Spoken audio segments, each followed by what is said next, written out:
Corrigé du commentaire de texte en droit civil donné par l'Université X au public en capacité et que nous allons corriger ensemble. Pour rappel, la capacité, c'est quoi? Pour ceux qui n'ont pas cette connaissance, en France, le public non bachelier a la possibilité de faire des études de droit en s'inscrivant à l'université en capacité première année et ensuite vous passez en capacité deuxième année. Si vous avez une moyenne supérieure à 15, vous vous inscrivez par la suite en deuxième année ou en L2. Donc on n'a pas le bac, mais on a la possibilité de faire des études de droit en prenant l'option capacité qui est organisée par certaines universités françaises. Le sujet qui a été donné est un commentaire de texte et les notes n'ont pas totalement été satisfaisantes. Il y a eu des moyennes, certes, mais 12 de moyenne ou 13 n'est pas une bonne note. À mon avis, pourquoi? Mais parce que la moyenne de 15 ou plus est exigée pour aller en L2 si on est en capacité. Il est donc utile d'avoir des notes au-dessus de 15. Le commentaire de texte qui a été donné porte sur l'article 212 du Code civil. Ce texte énonce que les époux se doivent mutuellement respect, fidélité, secours et assistance. Comme je l'ai déjà relevé dans mes enseignements précédents, le commentaire de texte est l'un des exercices le plus facile. Pourquoi? Mais parce que le plan est à rechercher dans le texte. Il n'y a pas de risque d'être hors sujet puisque les éléments sont dans le texte.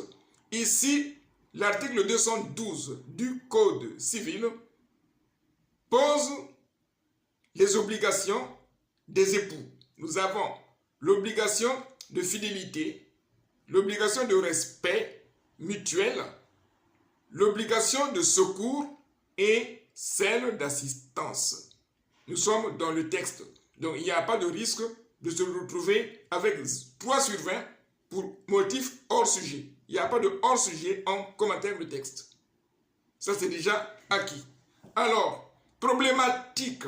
N'oublions pas que dans le commentaire de texte, comme dans la dissertation juridique, le plan doit être précédé par une problématique pertinente, de sorte que le grand 1 et le grand 2 soient directement des éléments de réponse à la question soulevée par votre problématique. Le grand A et le grand B de votre grand 1 dans le commentaire de texte comme dans la dissertation, doivent démontrer le titre 1. Il en est de même pour le grand A et le grand B du grand 2 qui doivent impérativement démontrer l'intitulé. Si cela n'est pas le cas dans votre commentaire, vous allez vous retrouver en dessous de la moyenne. Alors, article 212 du Code civil pour rappel. Les époux se doivent mutuellement fidélité, respect, secours et assistance. Proposition de problématique. Comment se caractérisent les obligations des époux énoncées par l'article 212 du Code civil? Grand 1. L'obligation de fidélité et de respect, ou l'obligation de fidélité associée au respect, pour éviter des conjonctions de coordination dans les intitulés. Grand 2, l'obligation de secours, complétée par l'assistance. Là, nous avons 2 intitulés qui peuvent nous permettre de faire notre commentaire de texte. Bon, évidemment, dans le A du 1, l'obligation de fidélité, le B du 1, l'obligation de respect, le A du 2, l'obligation de secours et le B du 2, l'obligation d'assistance.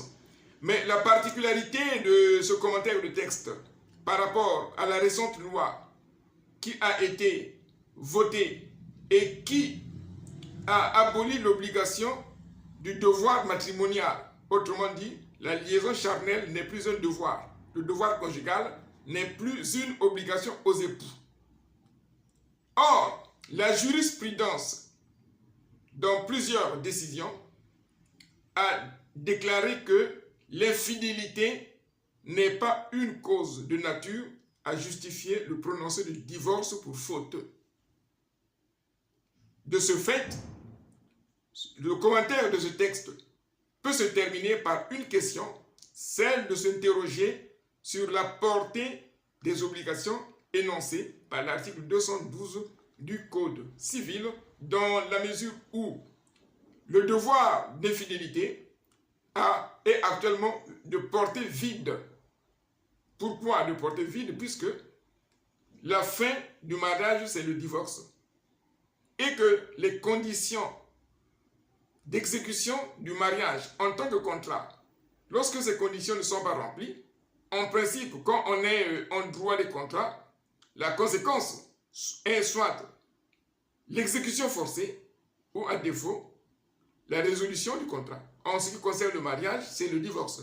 Or, comme je viens de le relever, la jurisprudence refuse de prendre ou de considérer le divorce, plutôt l'infidélité, comme une faute susceptible de justifier le prononcé de divorce pour faute. Alors, quelle est la portée de l'article 212 du Code civil face à la récente loi qui a été votée, qui exclut le devoir conjugal comme étant une obligation du mariage? Par rapport aux plaquettes de TD et les éléments de doctrine figurant dans cette plaquette, j'ai compris que le professeur qui avait donné ce sujet s'attendait à une portée dans le commentaire pour donner le maximum de points qu'il jugeait utile. Lorsque vous avez un devoir, ça c'est un conseil. Si vous avez un commentaire de texte, il faut bien regarder la plaquette de TD pour bien comprendre ce qui est attendu de vous par le chargé de TD et le professeur titulaire de cours, puisque ce sont ces deux enseignants qui vont vous évaluer. Si vous avez des questions, n'hésitez pas à les poser dans les commentaires. C'est l'établissement Béric Enseignement.